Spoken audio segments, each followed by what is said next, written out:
It's not that pseudoscience and superstition and New Age so-called beliefs and fundamentalist zealotry are something new. They've been with us for as long as we've been human. But we live in an age based on science and technology with formidable technological powers.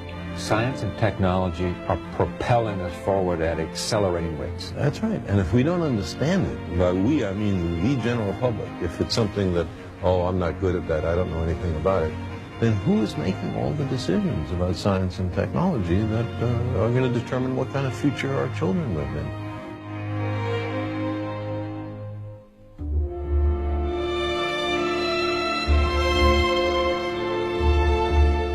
What's the danger of all this? I mean, you know, this is not the thing that... There's two kinds of dangers. One is what I just talked about, that we've arranged a society based on science and technology, in which nobody understands anything about science and technology. And this combustible mixture of ignorance and power, sooner or later, is going to blow up in our faces. And the second reason that I'm worried about this is that science is more than a body of knowledge. It's a way of thinking, a way of skeptically interrogating the universe with a fine understanding of human fallibility. If we are not able to ask skeptical questions, to interrogate those who tell us that something is true, to be skeptical of those in authority, then we're up for grabs for the next charlatan, political or religious, who comes ambling along. It's a thing that Jefferson laid great stress on. It wasn't enough, he said, to enshrine some rights in a Constitution or a Bill of Rights. The people had to be educated, and they had to practice their skepticism and their education. Otherwise, we don't run the government. The government runs us. You see, people read the stock market quotations and financial pages. Look how complex that is. People are able to look at sports statistics. Look how many people can do that. Understanding science is not more difficult than that. It doesn't involve greater intellectual activities. But the thing about science is, first of all, it's after the way the universe really is and not what makes us feel good. And a lot of the competing doctrines are after what feels good and not what's true. There are millions of people who understand science does not prove religion, because religion is faith-based. Let's look a little more deeply into that. What is faith? It is belief in the absence of evidence. Now, I don't propose to tell anybody what to believe, but for me, believing when there's no compelling evidence is a mistake. The idea is to withhold belief until there is compelling evidence. And if the universe does not comply with our predispositions, okay, then we have the wrenching obligation to accommodate to the way the universe really is. So who is more humble? The scientist who looks at the universe with an open mind and accepts whatever the universe has to teach us, or somebody who says everything in this book must be considered the literal truth, and never mind the fallibility of all the human beings involved in the writing of this book? I lost both my parents about 12 or 15 years ago, and I had a great relationship with them. I really miss them.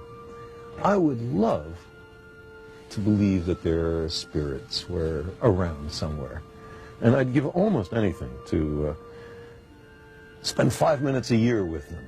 Do you hear their voices ever? Sometimes. About 6 or 8 times since their death I've heard it. Carl, just in the voice of my father or my mother. Now, I don't think that means that they're in the next room. I think it means that they're in your head. I've had an auditory hallucination. I was with them so long, I heard their voices so often. Why shouldn't I be able to make a vivid recollection? Here's what's interesting about this for me. You convinced me a long time ago that it was arrogant for me or for anyone else to believe that there wasn't some life outside of our To exclude the possibility. To exclude the possibility was an arrogance of intellect that we should not assume. You couldn't prove it, you didn't know it was there, but the arrogance for you. Right, we don't know if it's there, we don't know if it's not there, let's look. And if you take that, why can't you say, there's a lot we don't know? There's a lot of power there that we don't know. There's a lot we don't know.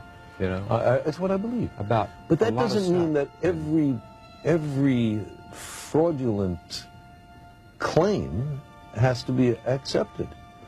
We demand the most rigorous standards of evidence, especially on what's important to us. So if some guy comes up to me, and a channeler or a medium, and says, I can put you in touch with your parents. Well, because I want so terribly to believe that, I know I have to reach in for added reserves of skepticism, because I'm likely to be fooled and much more minor to have my money taken. You are living with myelodysplasia. Or I have been. You have been.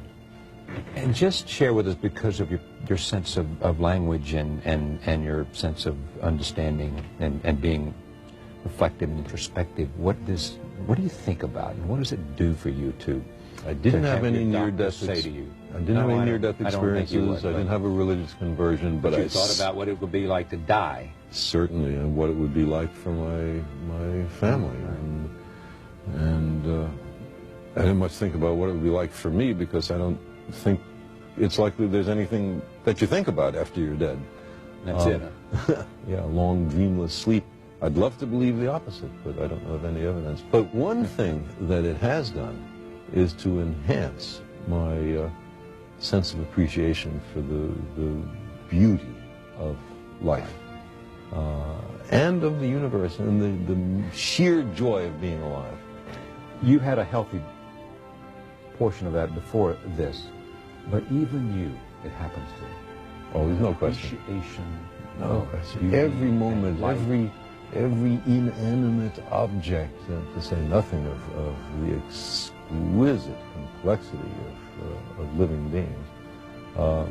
You imagine missing it all, and suddenly it's so much more precious.